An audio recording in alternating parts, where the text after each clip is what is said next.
2 Samuel chapter 1. I think we should start by reminding ourselves about King David. I wrote down a list of about 7 different words that I would use to describe David. Let me ask you that question. If you had to describe David with one word, what would be your word? What comes to mind? Fearless. Okay, my first word was brave. Okay, fearless. What else? God's. Okay, I've got down godly. Flawed. He was actually very deeply flawed. What else? Let me give you some of the other ones I have. I think he was very brutal at times when they were fighting against different groups and they would kill everybody so that the king where they were living wouldn't find out. I think he was charismatic. I think people liked him and that a lot of people followed him because he was a likable guy and because he was brave and brutal and got results. Trustworthy. He was very talented. And then the big word for me, he was different. It's hard to just nail David down. He did the right things for the wrong reasons. He did the wrong things for the right reasons. Right? So he definitely was flawed in a lot of ways, but he is one of the greatest heroes of the Old Testament and a man that was a man after God's own heart. So we're going to look at a flashback. We've already read that Saul and Jonathan were killed, that they took their heads and took them back to their capital to show off their victory, that they put Saul's armor in the temple of their God to show that their God was the strong one and Yahweh was too weak to honor Saul. So all of those things have gone on. But we find out in a flashback exactly how Saul finally died. So we want us to start in 2 Samuel chapter 1, verse 1. After the death of Saul, David returned from striking down the Amalekites and stayed at Ziklag 2 days. What's the problem at Ziklag? When the Amalekites took their possessions and their families, they burned the place. So Ziklag is not in good shape. It's a ruins, but they stay there for a couple of days. On the 3rd day, a man arrived from Saul's camp with his clothes torn and dust on his head. When he came to David, he fell on the ground to pay him honor. "Where have you come from?" David asked him. And he answered, "I have escaped from the Israelite camp." "What happened?" David said. "Tell me." "The men fled from the battle," he replied. "Many of them fell and died, and Saul and his son Jonathan are dead." So here's how we find out how David got the news of Saul's death. We read at the end of 1 Samuel that he and his men mourned the passing of Saul. They heard about it. But in 2 Samuel, we actually get the details of how we found that out. This guy seems like he does everything right. Okay? He has escaped from the Israelite camp. We don't know whether he was a slave to Israel, whether he was a soldier for Israel. We don't know this guy's backstory, just that I escaped from the camp of Israel. His clothes are torn and he has dust on his head. In that culture, to rip your clothes, which pretty much all their clothes looked alike, they were just that dusty colored, I would call it broadcloth. It's not broadcloth, but muslin kind of cloth that they wrapped around themselves. And he has torn his garment and he's put dust on his head. When you put dust on your head, that meant that you were in mourning. So he's bringing terrible news to David, and he's visibly mourning when he gets there. He fell down to pay honor to David when he got there. So the first thing he does is admit that David is the guy in charge and that David is worthy of his praise, worthy of his honor. And he gives a truthful, although partial, recounting of what happened at the battle. Right? Saul's dead. His sons are dead. But he doesn't give a full accounting of exactly what happened at the battle. Right? Look at verse 5. David said to the young man who brought him the report, "How do you know that Saul and his son Jonathan are dead?" "Well, I happened to be on Mount Gilboa," the young man said, "and there was Saul leaning on his spear, with the chariots and their drivers in hot pursuit. When he turned around and saw me, he called out to me, and I said, 'What can I do?' He asked me, 'Who are you?' 'An Amalekite,' I answered. Then he said to me, 'Stand here by me and kill me. I'm in the throes of death, but I'm still alive.' So I stood beside him and killed him, because I knew that after he had fallen he could not survive. I took the crown that was on his head and the band on his arm, and have brought them to my Lord." And so a couple of interesting things in that account. He just happened to be on Mount Gilboa. Well, there's a huge battle going on Mount Gilboa between the Philistines and King Saul and the Israelites. Why did he just happen to be there? He escaped from the camp of Israel, and he just happened to be on Mount Gilboa. I think, although I can't prove it, that this guy belonged to somebody in the army, that he was a slave, that he was somebody that had been taken perhaps in another battle and was working with Israel but wasn't from Israel. He never identifies himself as a Amalekite, that is a Israeli soldier. He just keeps giving his nationality. Right?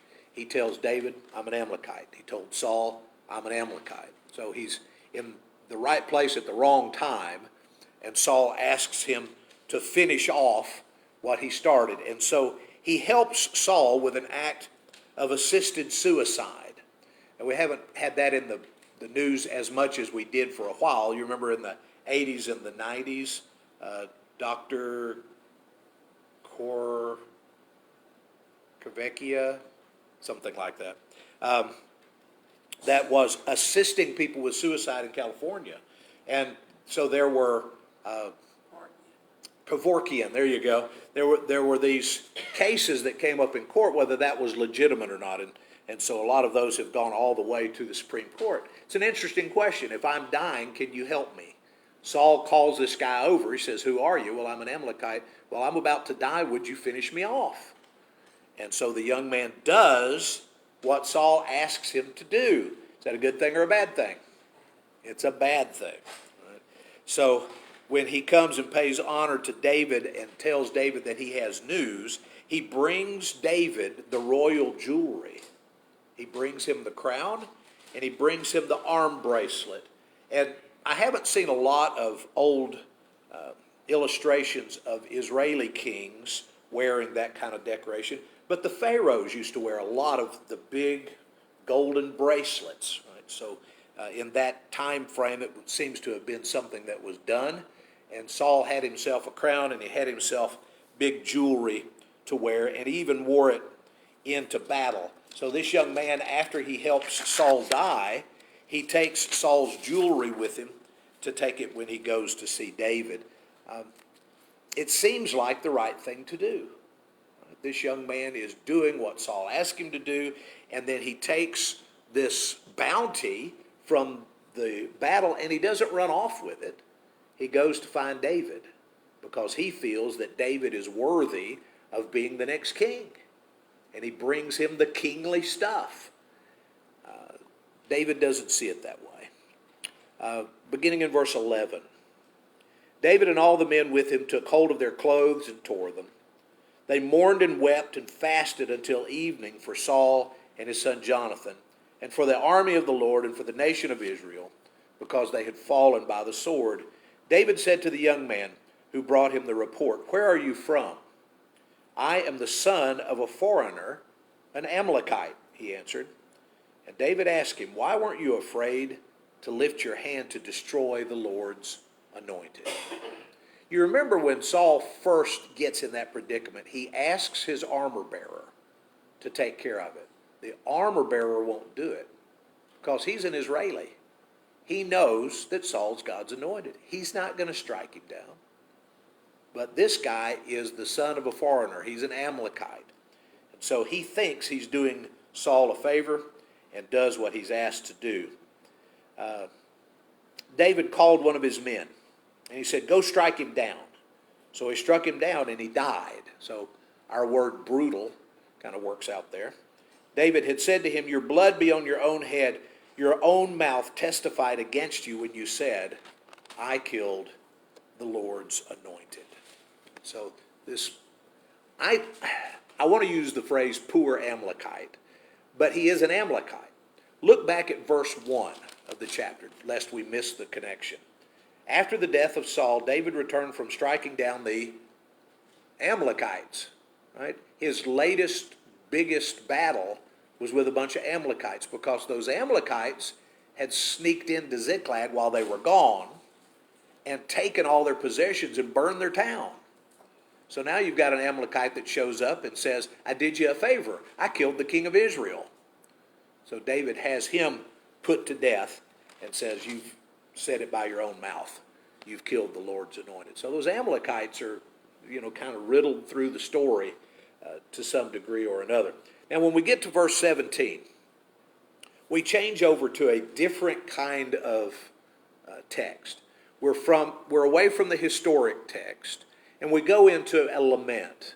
A lament is basically just a psalm that is crying the blues. David's going to say how he's feeling about the loss of Saul and Jonathan, how he feels about the nation of Israel and how things are going in their world. There are a lot of psalms of lamentation in the book of Psalms. This one's not in there, but we'll talk just a minute about where it is. Chapter 1, verse 17. David took up this lament concerning Saul and his son Jonathan. He ordered that all the people of Judah be taught this lament of the bow. It is written in the book of Jasher. Now, the book of Jasher is a very ancient book, and it's mentioned a couple of other times in Scripture.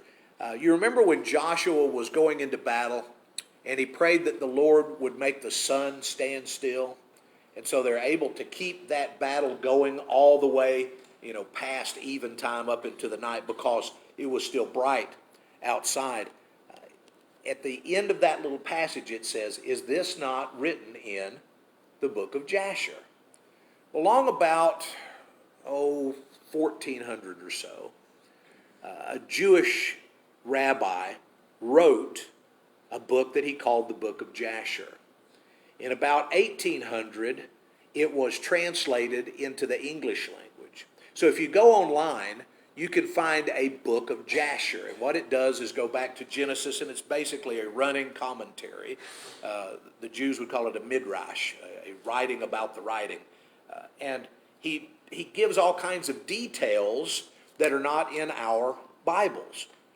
Well, if you talk to people who aren't satisfied with what we have, and they want to find some book that the church has hidden from them, and all this great knowledge of the ancients that's been hidden by the Catholic Church, and there's a vault at the Vatican that has all this good stuff that they're keeping from it.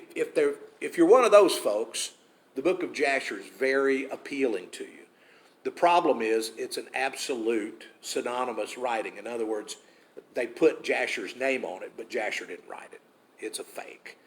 So you can find it. It's online. You can find copies of it in the bookstore, but it's not the Jasher that is listed here. That one is not currently available. It was lost long time ago. We don't have any copies of that book. In fact, in 2 Timothy, there's a passage that mentions Jannes and Jambres and how they fought against Moses. That's also a quote, as far as we know, from the book of Jasher, but we don't have the book of Jasher itself. So here's the lament that David wrote. And again, he ordered that all the people of Judah be taught this lament. So Judah's getting ready to make him king over their territory. It's not going to be very long before he's actual royalty finally, at least over his own home tribe. But one of the first things he does in his new regime is teach people this sad song about the loss of King Saul. All right, so let's just read it. "A gazelle lies slain on your heights, Israel. How the mighty have fallen. Tell it not in Gath. Proclaim it not in the streets of Ashkelon. Lest the daughters of the Philistines be glad. Lest the daughters of the uncircumcised rejoice." Gath and Ashkelon are two of the capital cities of Philistia. So the enemy will hear about this and they'll be happy. Mountains of Gilboa, may you have neither dew nor rain. May no showers fall on your terraced fields. For there the shield of the mighty was despised, the shield of Saul, no longer rubbed with oil. From the blood of the slain, from the flesh of the mighty, the bow of Jonathan did not turn back. The sword of Saul did not return unsatisfied. Saul and Jonathan, in the life they were loved and admired, and in death they were not parted. They were swifter than eagles. They were stronger than lions. Daughters of Israel, weep for Saul, who clothed you in scarlet and finery, who adorned your garments with ornaments of gold. How the mighty have fallen in battle. Jonathan lies slain on your heights. I grieve for you, Jonathan, my brother. You were very dear to me. Your love for me was wonderful, more wonderful than that of women. How the mighty have fallen. The weapons of war have perished. So he sends this out to all the people of Judah, and he says, you need to learn this one. We don't have the tune to it, but evidently it had a tune, so that they could sing this together and not just mourn, but mourn with David. That's an amazing thing. Usually you think of the former king dies and now I'm going to become king because he's gone. It's a happy day in my life. I'm getting a promotion. For David, it was a terrible day. Partly because he honored God's anointed one, and partly because his best friend was dead. And that line, your love for me was wonderful, more wonderful than that of women. There are things that men share together that they can't share even with their wives. There's that camaraderie, that closeness, that connection in some of the things they do together that is different from the kind of love that they have for their wives. And David says there was just something about Jonathan. We were so connected. There was more than one occasion that Jonathan saved David's life. He chose David over his daddy because he knew who David was. And so all those things that we listed out that David was, brave and brutal and charismatic and trustworthy, talented, godly and different. Jonathan knew all those things. He recognized just how special David was, and when he died, it tore David apart. So wherever we go from here on, just know that it's neither Jonathan's idea that it happens, nor David's desire that it happens. But there are other people in Saul's family who didn't die at Gilboa, and there will be a war before David is fully in charge of the entire nation of Israel. Any questions or thoughts about chapter 1? All right, well, hang on to that thought, and if you come up with an idea on where you would like to go and when, just let me know. If you're here tonight and you need to respond to the invitation, if there's some way we can help you, we'd sure love to do that as we stand and sing. He paid a debt he did not owe. I owe